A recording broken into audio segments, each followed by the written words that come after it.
Hello, and welcome back to another live chat video. I'm Jennifer Mata-McMahon. If you hear the maxi, it's because it's raining again.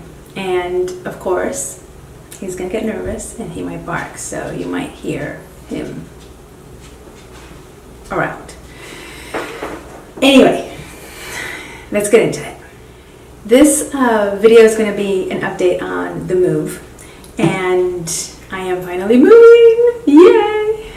Well, yay and yay, kind of, because it's bittersweet. Since Mike is not moving with me, I feel like every time I think about the job and the place that I'm going to and the things I'm going to be doing for work, I get really excited. But then I realize that I'm going to be there by myself. Mike isn't coming with me, and for the first part, the boys aren't coming with me either, because I'll just update you what happened. But so the fact that I'm just going solo is a little, I don't know, a little unnerving. Anyway, I am going to move next week. So when you see this on Thursday, or when it's out on Thursday, I will be moving the following Monday. So I decided to not rent. I decided to pursue the buying option. If we can find a place within our budget, within the budget that we want to spend for this place, that has everything I want, then I'll be buying. And I have a few options lined up that I've seen. The movers, I don't know if I've recorded this on YouTube, but I did update on Instagram that we had found a place and we're looking to ask if we were able to put a fenced-in backyard. And the owners of that townhome were supposed to needed to ask their neighbors to see if that was possible, because the association said it was okay, but we needed signatures of approval from the neighbors and other neighbors that wouldn't mind. But specifically the neighbor that is going to be primarily affected by it, so the next door neighbor. And it's a corner unit, so there's just one neighbor, fortunately. The neighbor said yes. So that is a really good possibility for us to buy that place now, because it's a good price, it's in a really good area, and if we can fence in the backyard, then it has everything we want. Except for a garage, but apparently garages aren't that popular in Baltimore. In any case, we decided to buy. So that means that I can't sign a lease to rent a place for a year. So the rentals are out. I'm not looking at rentals right now. I still sort of have them in my favorites on Zillow just in case. Because things have changed so much that you never know. But I spoke to one of the realtors for one of the rental places that I was looking at today, and told her, no, I can't commit myself to a year-long lease. So I started looking for extended stay places, because obviously buying a place is going to take time, and the lender said it could be as quickly as 3 weeks if the place was empty, like if the people were already out and they were in a hurry to close and all this. This place that I just told you about, the fence place, is not empty. They're living there still. In another place that I'm going to see, people are living there still, and there's 2 other of the 4 that I have in line to see that are empty. So we'll see. We'll see which one pans out, which one works out. But he said that it could take as quickly as 3 weeks. But in my experience, it takes like over a month from the moment that you see a place, put an offer in, to the closing dates when they give you the keys that you can actually move in. It takes about a month. So I am, or maybe more, in some places it takes 3 months. I'm hoping that doesn't happen here, but I'm looking for an extended stay place in the meantime, because I have to be there for work. I can't stay here until that happens, and plus I have to be there to look at these places, right? So I checked out several sites and finally found a couple places that I thought would be good contenders on Airbnb. And I contacted one place yesterday, and they seem really nice. That one seems nice. It's a little more expensive than the second one that I saw, but it is a full basement and with a private entrance. So I don't have to go through somebody else's house to get to the room that I'm renting, because it's not just a room. It's like a little one bedroom in the basement of the house. So that one seems nice, but the only downfall or negative of that one is that there's no parking. There's street parking, and they say that it's easy to find if you don't come home too late. If you come home too late, you have to park like 2 or 3 blocks away, and I'm not really keen on that, but that's one option. The other option is in a little complex where parking is a little more, it's easier to come by, regardless of the time, but it's a bedroom with a private bathroom on the second floor on someone's townhome. So I would have to go through the house and up, their stairs and their living areas to get into and out of the room. That I don't love, of that Airbnb, of that room. We'll see. I'm going to look for more and then make a decision. I have to make a decision fairly quickly because today is Tuesday, and I plan to leave next Monday and arrive for the following Tuesday. So Monday, the 13th, I plan to leave, and I'm leaving by myself in my car with everything that I can pack into my car, and arriving there, staying the night somewhere on the road, and arriving there the 14th to this place, so that I can be there on Wednesday, Thursday, and Friday is when I have to be there for orientation, but on Thursday I already have lined up with the realtor places that I can go see. So everything sort of back to back, so we can move quickly on this. So it's been a little bit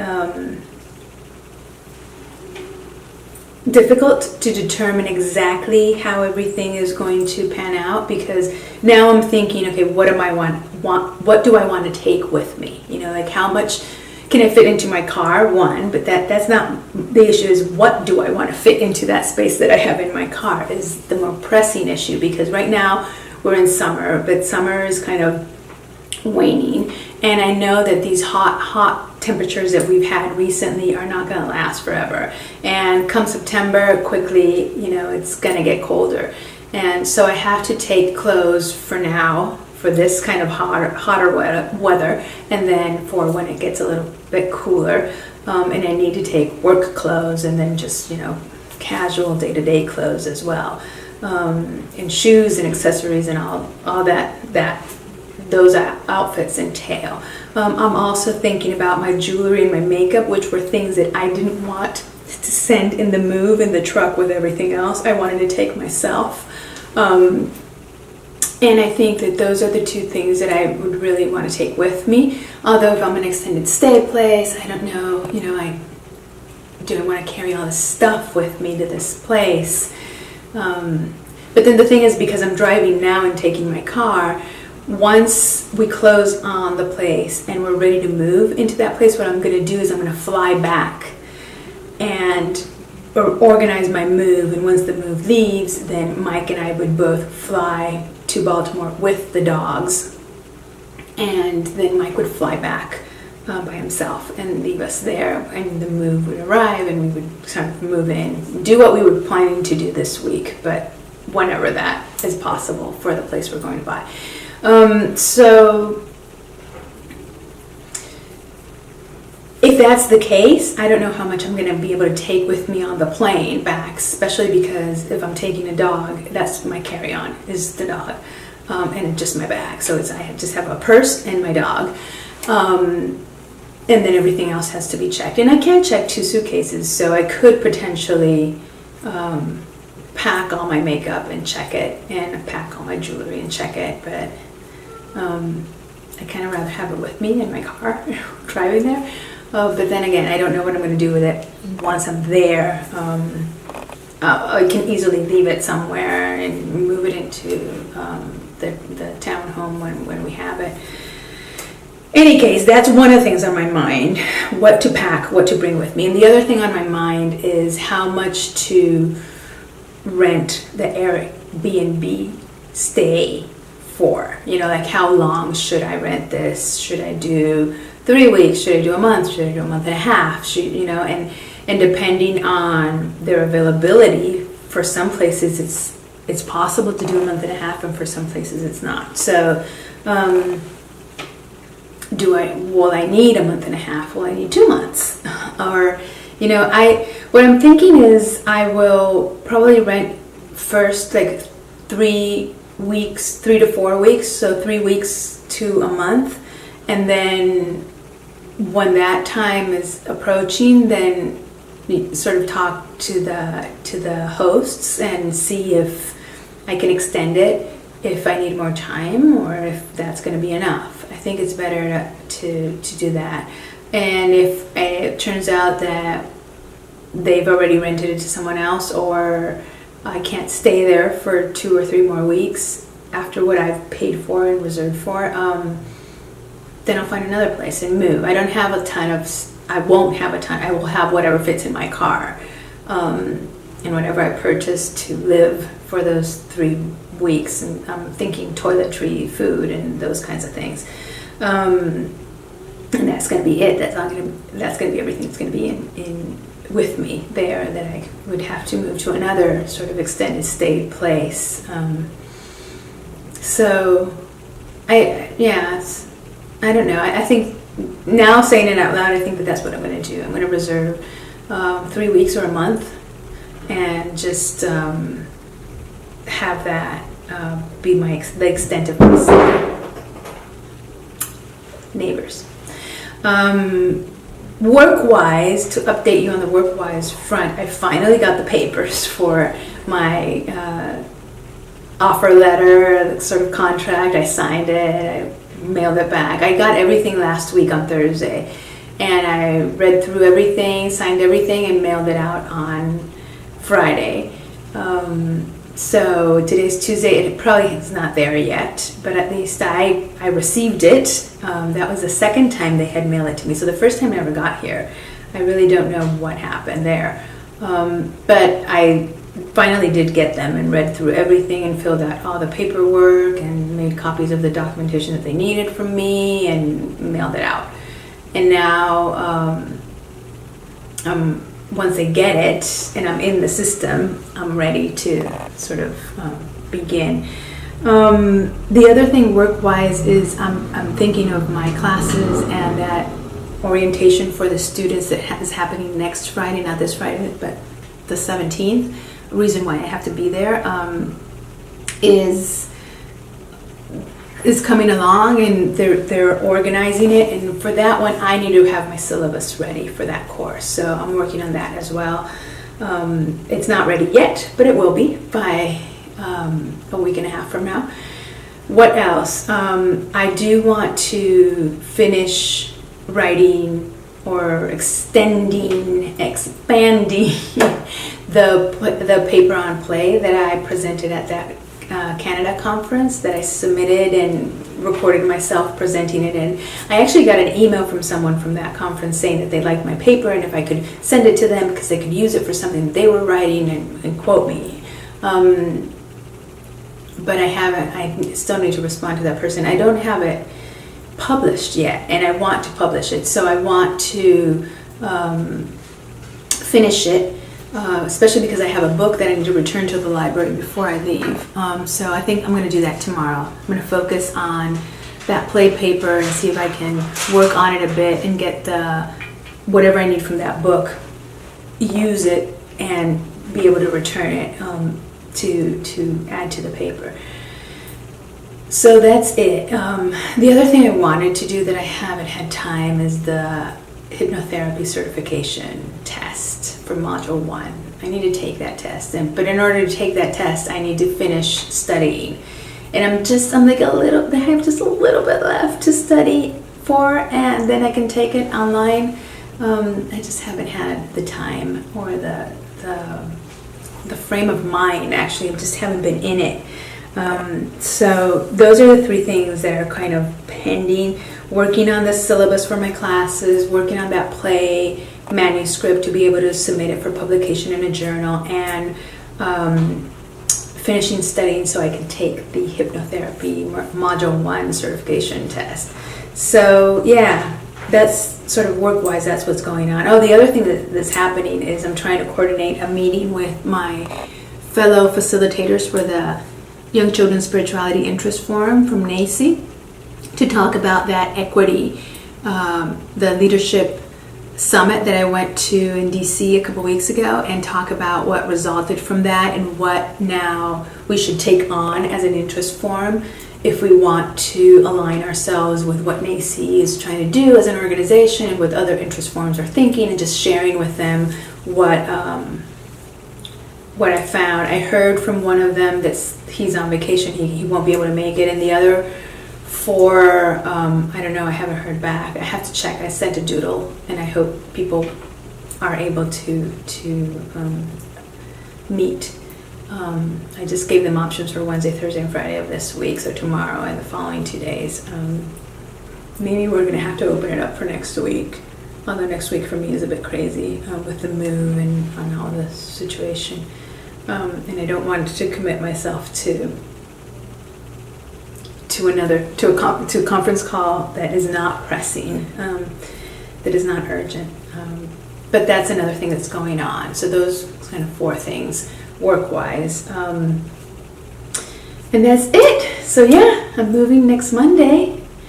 Mike is taking Monday morning off, and he's going to help me, pack, load my car, bid me farewell. I don't want to leave him. I don't want to leave. I don't necessarily. I wish I could just blink my whole life here, over there, so that I could have my cake and eat it too, basically. So that I could have the job and do the fun stuff that I'm going to do in that job, but have my husband, my dogs, my home, my things, my everything settled there. I'm going to miss this neighborhood. Every time I walk around, I see a neighbor and we chat and everybody knows everybody. And I don't know, it feels like it's very homey here. I've been here in Chicago for 8 years and in this neighborhood for 6 years. So yeah, it definitely feels like home in the sense that there's that community going on. It doesn't feel like home in the sense that I feel like I have no true friends or family. I just know people and they know me, but that's the extent of it. And I think that's true for my experience in Chicago for my 8 years. Is I know people, and then I say hi and we're social and we know about each other and we stop and chat, and but I have no true friends and no family aside from so. Yeah, that's why this place has never felt like truly home, in the sense of where you feel you belong and you're safe. It feels like home because Mike is here and all my things are here, but not in the sense of roots and belonging. And I don't know if I'm going to get that in Baltimore or in Maryland.